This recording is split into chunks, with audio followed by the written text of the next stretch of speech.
I'm Jimmy Black with Music on 11. I'm out here at the Diamond Ballroom in Oklahoma City with Sal Abrascato from A Pale Horse Named Death. How you doing? And Life of Agony and Typo Negative. How you doing? You've been really damn busy, haven't you? Well, it's over a period of 20-something years, you know, so there's been some gaps. But yeah, that's pretty much my big chunk of my history right there. Now, you played drums in both of those bands, and now you're doing something a little bit different with this. Go ahead and talk about how this came together. Well, I've been a drummer for over 30 years, but right when the inception of Typo Negative, I started playing bass. I had gotten a bass guitar, and I was actually learning from just watching Pete. Peter play.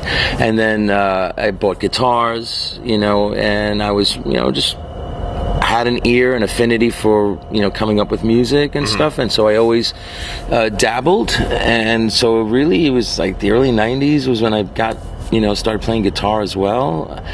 And I was always in the closet about it. Like I would do it at sound checks or in the studio. I'd pick up one of the guitars and stuff. But I was always at home working on stuff or just, developing my ear, basically learning. And aside from being a drummer and learning as a drummer to be better and better, I was working on other instruments. And basically now is the time. 2009 was when January was when I came up with the concept and the name. And I had all this music that I was recording on my computer and stuff. Just over the last couple of years? Not even couple. It was like that last, it went into full steam ahead when I decided in 2009. But I had already a handful of songs that I was playing around with that suited what the name was. And I wanted to make music that was going back to my roots. I was actually a lot of times dissatisfied musically in Life of Agony, but I had a job to do in that band, and I was the drummer in that band, so I always gave it 110%. But musically, I always found myself being a little bit short on filling that void inside of myself. So I was just basically writing, dark, depressing music about dark, depressing topics, kind of going back to my roots of what we were into when we started Typo Negative. The whole Sabbathy goth. I was going to say, exactly. Just that very Sabbathy focus. I always loved that stuff. So, and it was just. I was just recording, and Matt Brown, who we've been good friends for 20 years, he comes over, and I started playing him the stuff, and he was like, "This is great. You got to keep going, keep writing, make a whole record, and then we'll, let's, re-record everything professionally." And it was just me and him, and it was just me and him that recorded the first album, And Hell Will Follow Me. And we didn't know what we were going to really do with it. It was more about a personal musical goal that I had that I wanted to fulfill first to see if I could pull it off. The concept from beginning to end, the lyrics from beginning to end, music from beginning to end pretty much. And then, I had all this raw skeletal work and basically brought it into the studio with Matt. And then Matt added a lot of little things that happened in there and wrote the guitar solos and then mixed and recorded and did all that legwork and co-produced with me, and we figured, wow, this is sounding really cool. And we just made some CDs, started throwing them around. Got a really good reaction out of it. It was a good reaction, and then literally about 6-7 months later, SPV Records wanted to put out the first record, and we went with it. That was the last label that Typo was on. They put out the very last. They put out the Typo Negative Dead Again record, and they also put out the Life of Agony Reunion live album in 2003 as well. So kind of worked out really good because they were already familiar with who I was and the history behind me, and the fact that they had the faith to just dive into a situation where I had no history as a vocalist and guitarist. I had a history as a drummer. And that's a leap of faith for a lot of people because I didn't know how people were going to take that. you know, oh, he's a drummer, what is he doing, you know? And I had a few friends actually say that to me. You're a great drummer, what are you doing? You know, you're a singer now. Anyway, you know, I got I have lousy friends actually. So, and then one thing led to another, and then we got thrown into a situation where I got this phone call, and it was like, hey, do you want to open up for Monster Magnet in Starland Ballroom in New Jersey? Okay, when is it? In 5 weeks. 5 weeks? I don't even have a band put together yet. It was just me and Matt. Yeah. And I just like pretty much crapped myself. And the good thing was though, prior to that happening, a few months, Johnny had heard the record. I let him hear it, you know, just to let him hear it. And he hit me up later on saying, hey, if you do something with this, let me know. I dig it, you know, I like Johnny it. Didn't have any other things going on. Was he in like 8 different bands? Yeah, it's like, oh, and I was like, you sure? And then we realized too, though, we were like, you know what, the Type O fans will get a kick out of this. You know, the two drummers from Type O, and one pulling a Dave Grohl and the other one doing his job, and so that pulled in a lot of attention as well from a lot of Type O fans that wanted to like see what this was all about.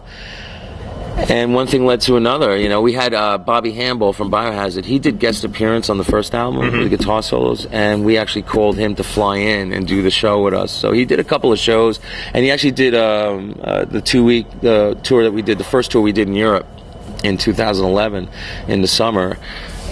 So, and then we got this dude Eric Morgan to play bass, and we just, boom, went up, you know, 5 weeks of just getting it together, and all of a sudden, I mean, it was one thing to work in the studio and record and sing. It's another thing to stand up in front of all those people. I mean, I've been in front of a lot of people many times as a drummer, but you have like this little wall, you know, this shelter of cymbals and drums that you kind of hide behind, right? All of a sudden, I had to be right up front, and that was a little bit nerve-wracking. That definitely put me in check. It put me in check where it was like, this is serious, you know. This is, and I took it seriously. But what was for me to find out was the amount of work to build up the dexterity to actually perform live, nail it as best as you can, and when you're on tour, do it consecutively every night, you know, which is brutal. And I got that first taste last year in Europe, where we did a 5-week tour, headline tour, where I was singing an hour and 10 minutes every night, and it was like boot camp for me. And it really, really taught me a lot. Being in the thick of it like that, it actually kind of helped prepare me for the second record. So the second record is Lay My Soul to Waste. Yes. Which, you know, one of the reasons I always show the vinyl is because, you know, there's a lot of bands that still put a lot of work into the artwork and everything, and this is no exception. This, I love. It goes hand in hand with the music. Yeah, I mean, you look nice up close. It's a cemetery scene, and then you see it from a little further back. It's a horse skull. Yeah, it's a Victorian. Sam Sheeran, who is the artist that works hand in hand with the band. First album. He did this second album now, and I'm trying to pull off this kind of conceptual, kind of like what Iron Maiden did and a lot of other bands did in the old days, where they would have a theme going from album to album with the same artist, like Derek Riggs, from you know, who did all the greatest album covers for Iron Maiden. Oh yeah. I wanted to go back to that because I feel like bands today, maybe they do a lot of this avant-garde BS, you know, phoning it in. Whatever, you know, Photoshop bullcrap. Yeah, you know, I wanted to have actual art done. And Sam, you know, we discussed a cemetery procession scene, but then he was like, well, what about, you know, in the Victorian times, it was very popular for artwork to be out that had an image within an image. Right. And that's where this idea came from. And that's one of the things I saw. I don't remember what the artist was, but there's a woman looking into a mirror. Vanity. It's called Vanity. She's looking into a mirror. She's putting on her, but from a distance, it's a skull. Yeah. It was all black and white ink sketches, and that's what Sam's big on the Victorian times. Awesome. Yeah. So he brought that idea, and I was just like, go with it. This sounds great. And and then instead of having the you know, just the plain white jackets, you've got, you know, artwork on the it's full blown. And then, you know, green vinyl. And one of the other cool things is that the CD was actually included with this. Yes. You know, because you can't play a record in the car. Right, and also for people that just want to collect it with signatures, they can just put it away safely and still have the whole record to put on their computer or in the stereo. And SPV, I gotta hand it to them. When it comes to the packaging, they did the same thing with the first record, except the vinyl wasn't colored on the first record. But It's great. And with the Digipack, you know, they don't like putting out jewel cases, which look very cheap and is bad for the environment anyway. Yeah.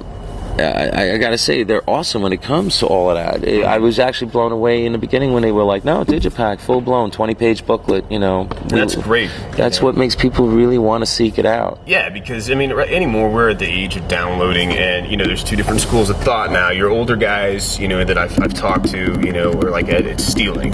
Younger guys are like, they've grown up, and they're used to that. You know, it's all right, this is the way we get our music out there. And so, you know, it hurts and helps at the same time. Yeah, you download, you're just taking money out of the band's pocket, but if it makes you turn around and go buy the album or show then it's up helpful.